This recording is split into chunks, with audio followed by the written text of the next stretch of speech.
I'm a democratic socialist. This is Riley. He's an anarchist. Together we fight crime. And this is our presentation about the Russian Revolution and libertarian socialism. The DSA symbol, just for Hank. Yep. So go ahead, Riley. Start us off. All right. So some people say that people like invented socialism in the 19th century. You know, great man theory, history, all that fun stuff. But really, as the anarcho-syndicalist Rudolf Rocker pointed out, you find socialist and anarchist ideas throughout history and the ideas of various thinkers from all over the world, such as Lao Tzu, the founder of Taoism, the Greek philosopher Zeno, Carpocrates, all these other people. But it's really recent history that gives a clear form to socialist and anarchist schools of thought. And for anarchism, we see this first with the philosopher William Godwin, who you may have heard of because he was the husband of Mary Wollstonecraft and the father of Mary Shelley, the author of Frankenstein. Pierre Joseph Proudhon, French person, the first person to declare himself an anarchist, and Mikhail Bakunin, who would be the most well-known anarchist through the 1870s. And essentially the main idea of anarchism is a skepticism and antagonism against authority, which sees structures such as capitalism, the state, and patriarchy as illegitimate and as things that we should seek to dismantle. Okay, so probably some of the most famous socialist thinkers are Karl Marx and Friedrich Engels, who you probably know from their writing of the Communist Manifesto and Das Kapital. So the basic theory of Marxism is that all of history is struggle between classes, starting off with feudalism, where it was a struggle between peasants and kings, and then to capitalism, where it was a struggle between the bourgeois or middle class and kings again. And then finally you'd get to socialism, which would be achieved after the workers defeated the capitalists. So it was thought at the time that bourgeois democracies, or in countries with developed industry like Britain or France or Germany, would be the first to develop socialism because they had already progressed far along in that path.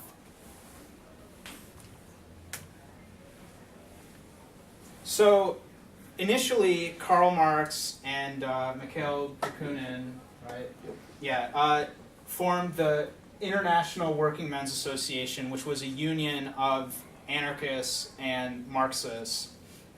But it had some problems early on because they disagreed over to what extent you should participate in elections. Like the Marxists believed that it was important to have a political party that would stand for the interests of the workers, whereas the anarchists really didn't. And so in 1876, it would split up. That would be the end of the First Internationale.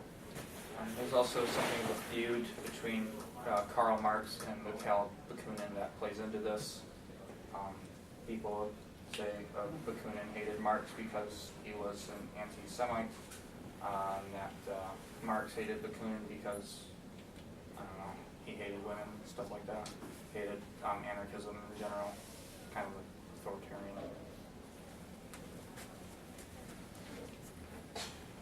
So after the split, Otto von Bismarck, who you may have heard of, he was the military leader of Germany when it was getting united, very well-known nationalist leader, has this famous quotation, "Crowned heads, wealth and privilege, may well tremble should ever again the red and black unite."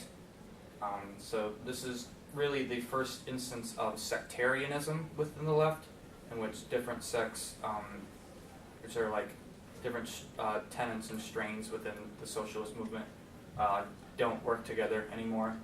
And often people bring up this quote as an example of why anarchists and, say, Marxist-Leninists should work together and put aside their differences. But a critique I'd have of this is that while it may be bad for the people currently in power if anarchists and Marxist-Leninists work together, that does not necessarily mean that it's a good thing for the oppressed peoples of society today. So after the fall of the First International, you get the Second International, which lasted from 1889 to 1916, right in the middle of World War II. So this excluded anarchists, World War I, thank you. So this excluded anarchists in their entirety. It was entirely made up of socialist and labor parties. And the future leader of the Soviet Union, Vladimir Lenin, was initially a member back in 1905. But it collapsed because there was a dispute over how to address World War I, whether it was more important to support your country in fighting other countries or more important to support your working class who were being sent off to fight and die for, empires, essentially. And this, later on to the Bolsheviks, who we'll get to, of course, illustrated to them the failures of this type of organization of social democracy and labor parties. So this event, of course, is about the Russian Revolution. So, of course, it's important to understand the circumstances that create the Russian Revolution. So we really need to analyze what is the history of Russia leading up to this event. So Russia was, of course, under the rule of the Tsars, which is a kind of emperor. So the Mongols had conquered Russia in the early 13th century and ruled until about 1480. And they had run their empire there out of the Grand Duchy of Moscow. And this becomes the predecessor to the Russian Empire, because this is where everything is centralized at this point in time. So eventually that's where the Russian Empire is going to be based out of. Russia had a feudal economy essentially through World War I. They had a system of serfdom for a very long time. A lot of these are peasants that are essentially slaves to their land. They do not get emancipated until the Emancipation Reform of 1861, which frees over 23 million serfs. Russia continues to have lagging industrialization leading up into World War I. You'll see the statistic here. Industry in Russia employed not much more than 5% of the entire labor force, and only about 1/5 of the national income, and about 19. That's, I believe, from 1914 when Russia joins World War I. And they also lost the war they had against Japan in 1905, which is really the other second-rate imperial power.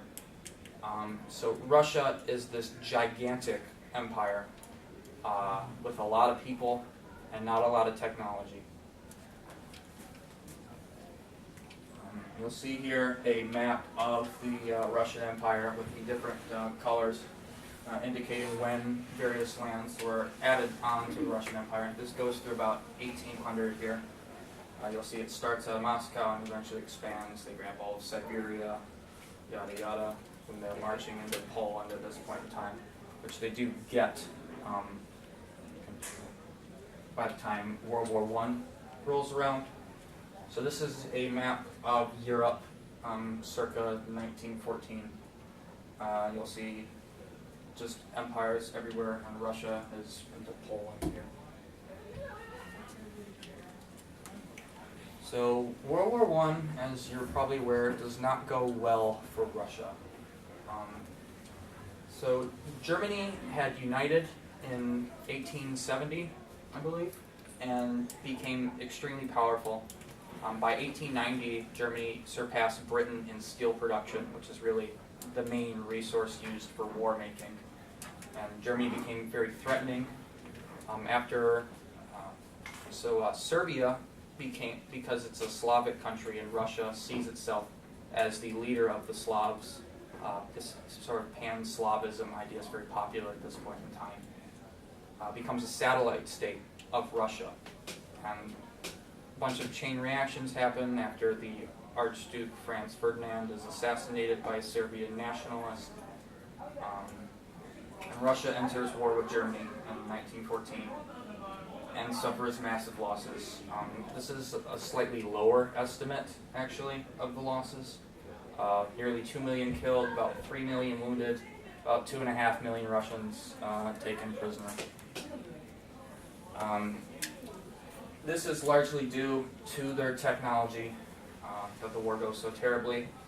For example, by December 1914, Russia has the largest army in the world, about 6.5 million men, which is larger than many of these countries fighting. But they had fewer rifles than they had men, by a shortage of like 2 million. And a lot of these troops were untrained, and they were ordered into battle without any weapons or ammunition. A third of all the men in Russia were in the army at one point in time, and millions of them were conscripted, drafted, essentially. There are stories you'll hear about people getting sent in. They'd send the first line of troops in the Russian army in with guns, and have the second line come in with 5 bullets and no gun, and told to just pick up the gun from the guy who gets shot in front of them. So the war does not go well. Russia does not win a single battle against Germany in the entire course of World War I. They win 1 battle and 1 siege early in the war against Austria-Hungary before Germany really joins up in the fighting. And Tsar Nicholas II had taken control over the military in 1914, and you'll see a lot of the hardships as a result of World War I get blamed on the Tsar specifically. So, with all of this going on, an unpopular war, a lack of democratic rights, you can see why there was a sense of revolution in the air at this point. And so this first revolution that happened this year was the February Revolution, which was sparked by food rationing in Petrograd, which was St. Petersburg. So people took to the streets. There were humongous protests and people fighting the police, and so the Tsar had to flee, and a democratic government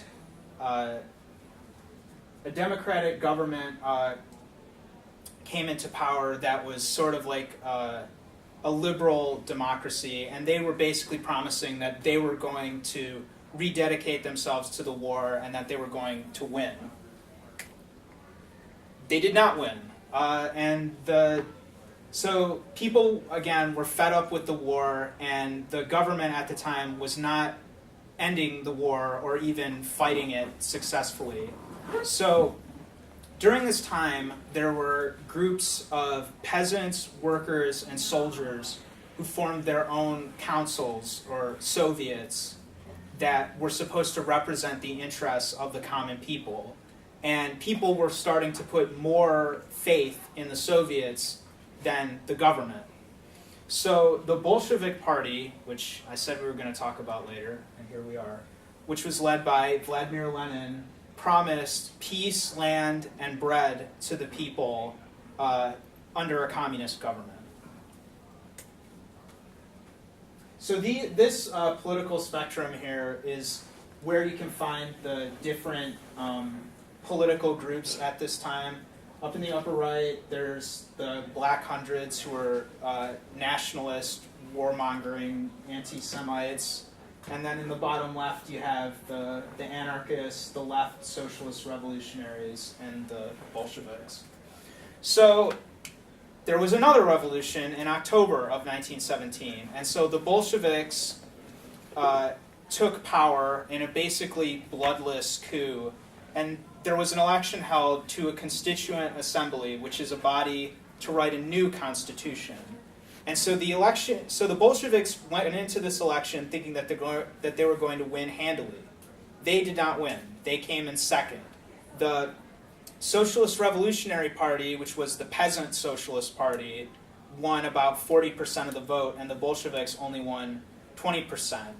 But there was a group of socialist revolutionaries who did not agree with the Bolsheviks about ending the war, but they said, we'll join you in exchange for giving land from the rich to the peasants and providing food. But there was a problem with this. So the Bolsheviks wanted to end the war, and they ended up signing a very humiliating peace treaty for the Soviets, which gave up huge amounts of their Western territory to the Germans. And the people in this Western territory were unhappy about this, so they went on to fight the government. And there were several other factions in the Russian Civil War. It was a free-for-all. There was the Green Army, who were nationalist Ukrainians, the White Army, who were basically former heads of the Russian Empire, the Black Army, who were anarchists, and the Red Army, who were the Bolsheviks. And on top of that, all of the Allied powers, France, Britain, and the United States, also invaded Russia to try and stop the Bolsheviks.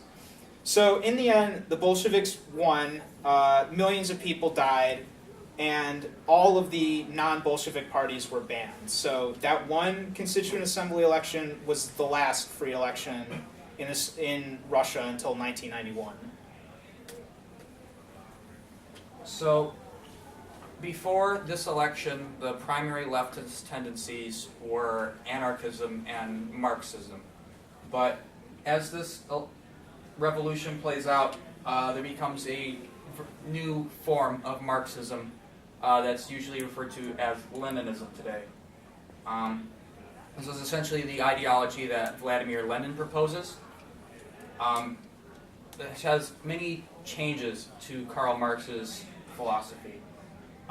For example, dialectical materialism, that idea that you change your economy by stages from feudalism into capitalism into socialism into communism, is changed into socialism in stages.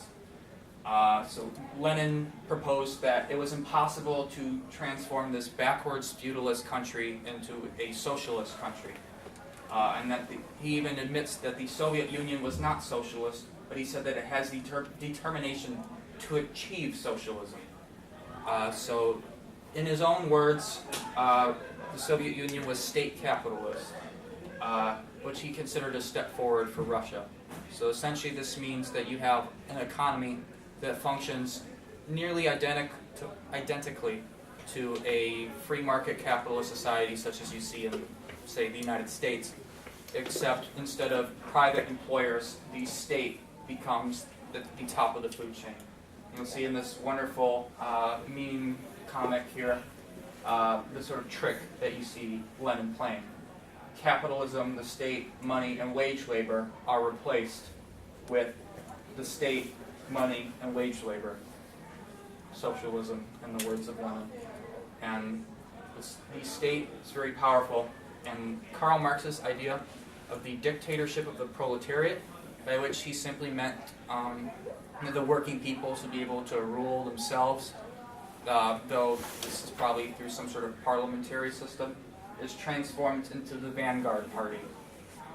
So, of course, this is the Bolshevik party, and they are supposed to lead the workers and become the rulers of the workers, supposedly for the sake of the workers. So that didn't play out, though, because the Soviets during the war instituted measures known as war communism. So in the name of defending socialism, they nationalized all the industry and immediately declared that strikes were forbidden, workers were forbidden from any sort of industrial action because that would have hurt the war effort. They also forcibly took grain from the poor peasants, again, in their name to help them win the war. And if you weren't working class, you were enslaved, essentially, and made to do forced labor. Again, all of these things that had basically gone under the Tsar, but now it's to defend socialism. So I guess that means it's different. Something. So as I mentioned earlier, all of the opposition parties were banned. A secret police force called the Cheka was established, and Lenin instituted what's known as the Red Terror against enemies of the state. So people were killed by the government without trial or any sort of legal procedure. They were just executed. And gulags, which is the Russian term for concentration camp, were created to hold political prisoners. This is only about the Russian Revolution and the aftermath, but you can see the seeds of Stalinism have already been planted in the repression of other political parties, in the establishment of a secret police force, and prison camps for dissidents. So these are two quotes by Rosa Luxemburg, who's a famous martyr to the socialist cause, who was killed when trying to lead a socialist uprising in Germany in 1919. So these are freedom only for the members of the government, only for members of the party, though they are quite numerous, is no freedom at all. Freedom is always the freedom of dissenters.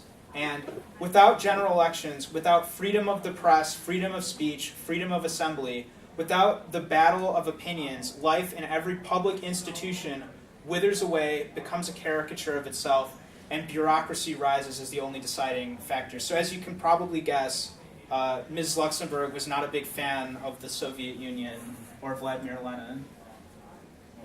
So, all power to the Soviets was a motto, sort of slogan going on during the Russian Revolution. Supposedly, this is what the Soviet Union was supposed to be all about, the Soviets being the workers' councils. But as you'll see in this wonderful meme where Patrick Star is replaced with a face of Vladimir Lenin, instead of dissolving the state and giving power to the local Soviets, the Soviets are stripped of their power and all the power goes to the state. So in state capitalism, rather than workers directly controlling their own workplaces, state managers preside over workplaces and make sure that they run how the Bolshevik Party wants them to be run. Emma Goldman, a famous anarchist of the time, had been deported to Russia after speaking out against the draft in the United States. And she spoke to a bakers union in Russia, trying to understand what trade unions were doing, because she had been under the impression that trade unions were doing significantly better in Russia than they were in, say, the United States. She found out that this was not the case. As the bakers told her, the trade unions are the lackeys of the government, and they have no independent function, and the workers have no say in them. The trade unions are doing mere police duty for the government. And the government does not like that this particular bakers union likes to strike to get better rights for their workers. As you know, strikes became outlawed. And the slogan, "Rob the robbers," had been turned into "Respect the robbers." So you can't steal from the government because the government's good now. And they can hoard everything for the party bureaucracy, and you can't touch it because they're a socialist party bureaucracy. And so the Soviet system is not the power of the social democratic communist Bolsheviks, who now call themselves the Soviet power. Rather, it is the supreme form of non-authoritarian, anti-state socialism, which expresses itself in the organization of a free, happy, and independent system of social life for the working people. This quotation comes from the anarchists in Ukraine at the time. We'll talk more about them later. And essentially, the entire idea of socialism has been revised by the Bolshevik Party. It's anti-socialism in the name of socialism. Strikes had always been, a big method for workers to try to gain their rights, and now it's anti-socialist to strike because you're hurting the worker state. Noam Chomsky, well known for creation of the propaganda model, writes in his book Necessary Illusions about how the Soviet propaganda operated, in which socialism, these socialist ideals get associated.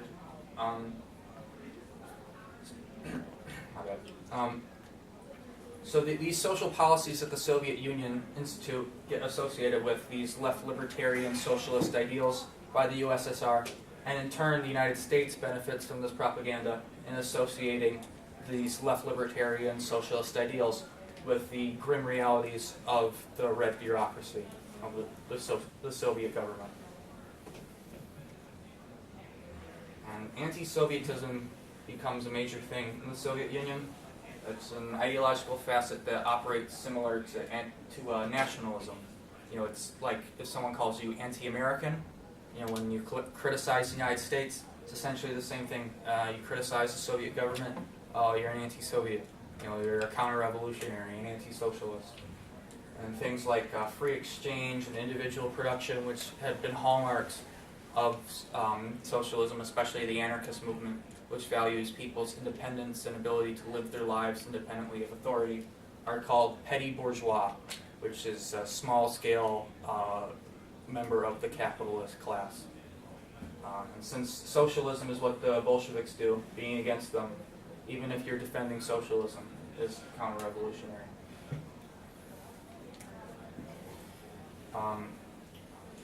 One of the greatest events that we see play out that really expresses this theme in the Soviet Union is what happens in a place called Kronstadt.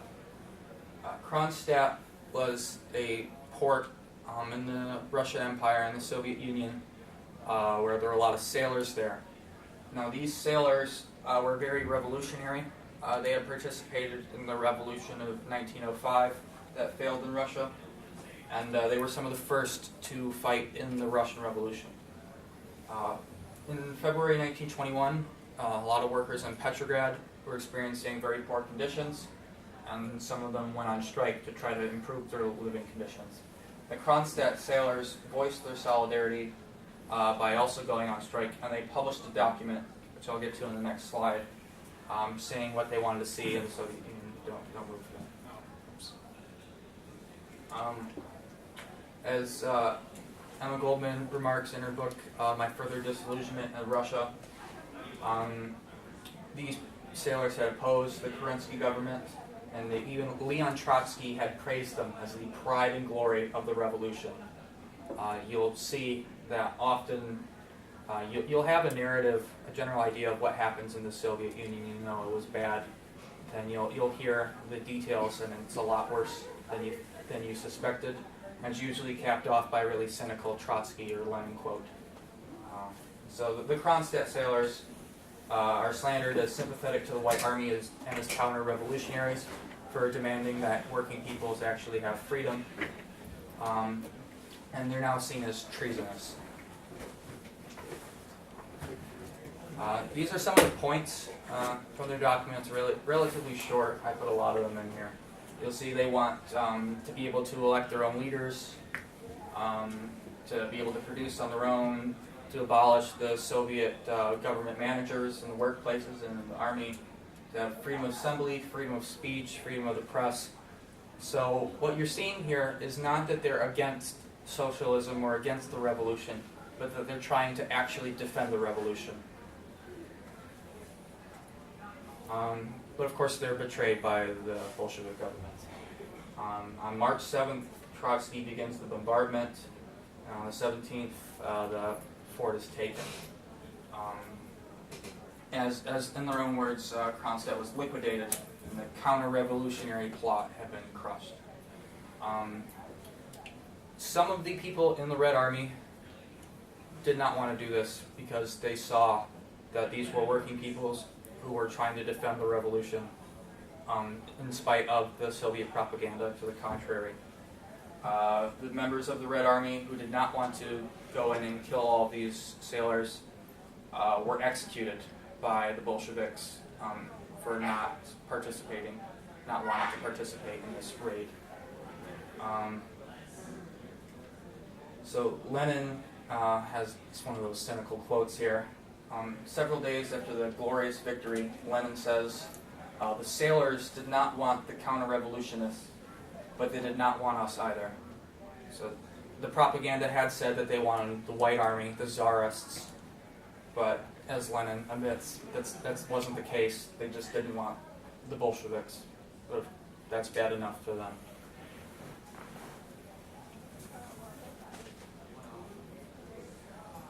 So, go back. Those anarchists we were talking about, the Black Army. So the Russian Revolution it extended throughout the Russian Empire, not just in Russia, but also in Ukraine. Now, the thing about what's going on in Ukraine, though, is that Bolsheviks do not have the power in Ukraine. It's the anarchists. They have an army, the Black Army that Hank mentioned earlier, and the leader of this army is a guy named Nestor Makhno. This is their flag here. Obviously, it was written in Ukrainian. And they do really well in their fighting, despite fighting a Tsarist army over 3 times their size, for a few reasons. Among them, this thing right here, it's called the tachanka. Nestor Makhno invents this device. So essentially, they take a horse-drawn carriage and modify it so that they can mount a machine gun onto the back of it. And this, combined with their unification with the peasants, gives them a lot of success. And they teamed up with the Red Army, actually, in the beginning to work towards the revolution. This is actually a picture of Nestor Makhno and a Red Army commander. So what is the Free Territory of Ukraine, as this place is called, all about? So it's established in November of 1918. Has about 7 million people living in it at its height of its borders. The Red Army had withdrawn in early 1919 because they were losing to the Tsarist armies there. But the anarchists fill in the gaps there. They're founded on anarchist communist principles. They want free worker peasant Soviets. They're opposed to centralized government. They want free association, freedom of exchange, free election of delegates, and they don't want any party restrictions, as opposed to the Soviet model, which there was a single party. You don't have free speech. You have a highly centralized government, etc., etc. Makhno calls the Bolsheviks dictators, opposes the Cheka and other similarly compulsory, authoritative, and disciplinary institutions. So he allows anyone of any party to, well, he's not a dictator. The Makhnovists, as they're called, the anarchists, allow anybody of any party affiliation to hold any office in the Free Territory. This is not the case in the Soviet Union, as no non-Bolsheviks were permitted to participate in any of the Soviets at the national level, and most of the local workers' councils as well. And the anarchists are really fighting for freedom. At this point in time, going into 1919, 1920, this is really the last of the Russian Revolution, which got betrayed by the Bolshevik Party. They successfully fight off the White Army against all odds, against superior numbers, even though they're a bunch of peasants. This is a peasant revolution, and they're winning, which is unheard of at the time. As I said, they had the alliance with the Red Army, but the Bolsheviks begin to see the anarchists in Ukraine as a threat to their power. So they begin to betray them. They start this in 1920. The Cheka tries to assassinate Nestor Makhno twice, fails, and Trotsky starts using terror tactics against them, just killing off entire Ukrainian villages, killing people loyal to the Makhnovists, and withdrawing the army from southern Ukraine so that the Tsarist armies can go fight the anarchists. And eventually they do invade the Free Territory of Ukraine. There's a second treaty made in October, though the Bolsheviks refuse to publish this treaty and the details of it because they don't want word to get out that they've made a treaty with these anarchists that they were just slaughtering. Eventually they do publish one small section about the military, but they omit an important clause from this section about the establishment of autonomous committees composed of workers and peasants for self-government of areas that have been held by the Makhnovists. So they don't want people to know that they had actually promised real socialism in these areas. They invite, in November, some of the Black Army commanders to meet with some Red Army ones to try to coordinate in November. They are arrested and executed on the spot by a firing squad. And another Makhnovist treaty delegation was also arrested and executed. The Red Army then sends 5 armies of over 350,000 men, as opposed to the Makhnovists, who had about 20,000 at this point in time, with all these advanced technologies to destroy the Makhnovists. The Makhnovists are crushed by August 1921, Makhno flees into Romania, and the last of the forces are defeated in 1922, though underground resistance continues into the 40s. And the Bolsheviks had to propose a lot of myths about what was going on in order to get people to buy into this invasion of the anarchists. They accused Makhno of being an anti-Semite and committing pogroms, which are essentially like small genocides against Jews. Makhno was actually well known for executing anti-Semites, so this is not true. They accused Makhno of being a warlord and like a dictator, although he played purely a military strategist role and didn't really play any role in how the workers' councils went, really any of those decision-making bodies. They alleged that the leaders were not democratically elected. They accused Makhno of having 2 secret police forces, because 2 is better than 1. Even though all party-run militias and party police forces were outlawed, they accused him of executing captured Red Army members. This is not the case. They let them either go home to their families or even join up with the Black Army if they did capture them. And Trotsky accuses them of retreating against the White Armies constantly. The really funny thing about all of these accusations is that most of these are things that are actually true about the Bolsheviks. They actually did retreat against the White Army.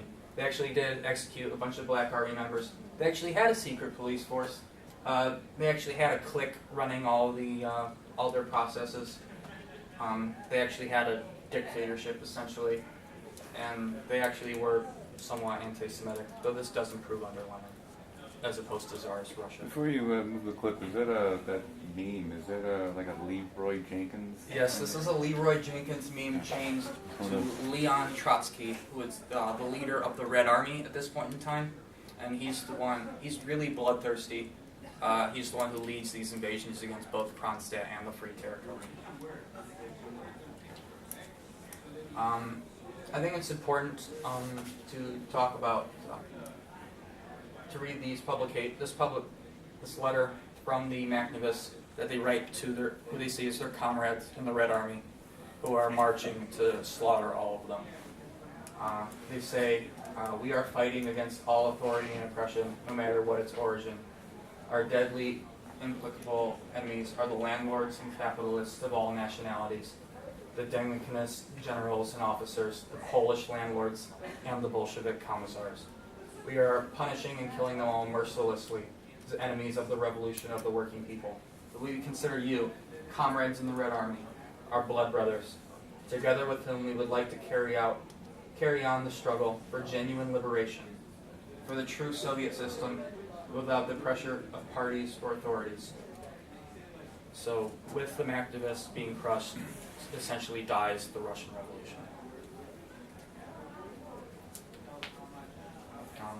People respond to these events in several ways. The left is transformed in ways, to a degree that you don't see really at any other point in time, maybe with the exception of after the Spanish Revolution.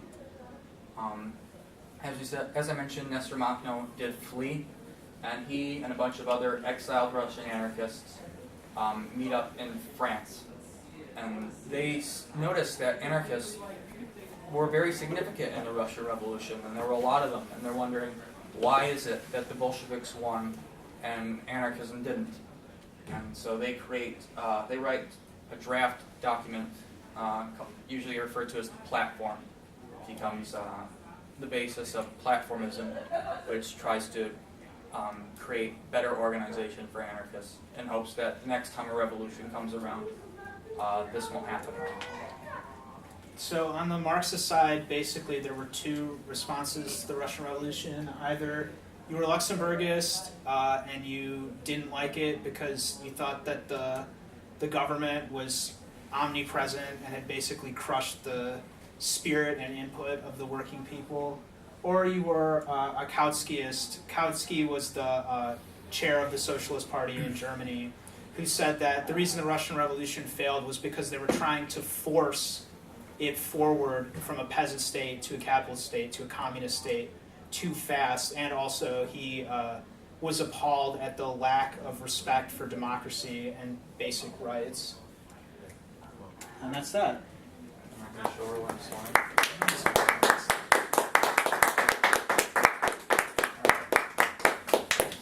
So, I'm gonna do a sort of guided discussion now about the events, trying to really understand what themes we can draw from the Russian Revolution and how we can change what we do now from the knowledge that we learn. Well, in watching your presentation, I was struck by your mentioning all the different colored armies, and it reminded me of a video I'd seen on Tolkien, and Tolkien had fought in World War One, and then this idea of like the One Ring, and how they got to the point, like in before. They would like throw the ring and destroy it, the state, so to speak, and then they didn't, right? He just turns away, and so I was wondering if that's really something that may be at play here, that there's this constant issue of being in a Lenin kind of role, where you're like the head, you have this sort of one ring, and you just don't want to give up the power, and then you just sort of turn kind of evil, for lack of a better word. Power corrupts, and absolute power corrupts absolutely, which, he did have pretty much absolute power by that point after they said that, that first election didn't count, so that was the end of that. So you showed a picture of a political compass where all of the different parties in Russia were. And I noticed that the Bolsheviks were they weren't quite in the upper left, but they were below that x-axis. I was just wondering how or when exactly they decided to move up on authority. Well, I think it's... That's a good point. As you can see, the Bolsheviks are not in the authoritarian quadrant at this point in time. I think this really points out a theme that you can have certain ideals when you're a group that's out of power, like the Bolsheviks before the October Revolution, but wielding the state, I think, as Hank said, power corrupts, and you become a lot more authoritarian when you're possessing an authoritarian apparatus such as the state. Michael? Two things. Where do you think you would place the Red Army and the Black Army? Well, the Red Army is the Bolsheviks, and the Black Army is the anarchists. Oh, okay. I just want to share that right. And just to make sure I got the general gist of this, is pretty much during the revolution, the Bolsheviks promised to the people a socialist country, but really the whole idea behind it is they didn't really deliver on the promise of a socialist country. Instead, it was more so a lie that led into an authoritarian. I mean, basically, yeah. Okay. Even the left socialist revolutionaries who at first threw their lot in with the Bolsheviks ended up getting stabbed in the back. Not as badly as the anarchists were, but they tried to... Well, first they tried to